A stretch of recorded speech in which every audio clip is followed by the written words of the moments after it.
தஞ்சாவூர் மண்ணு எடுத்து தாமிரபரணி தண்ணிய விட்டு சேர்த்து சேர்த்து செஞ்சது இந்த பொம்மை. இது பொம்மை இல்ல உண்மை.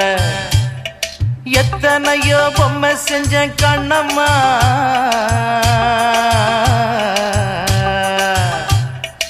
எத்தனையோ பொம்மை செஞ்ச கண்ணம்மா. அடி அத்தனையும் ஒன்ன போல மின்னுமா, பதில் சொல்லம்மா. தந்தானே தந்தானே தந்தான குயிலே, சாமி தந்தானே தந்தானே என்னோட மயிலே. தந்தானே தந்தானே தந்தான குயிலே, சாமி தந்தானே தந்தானே என்னோட மயிலே.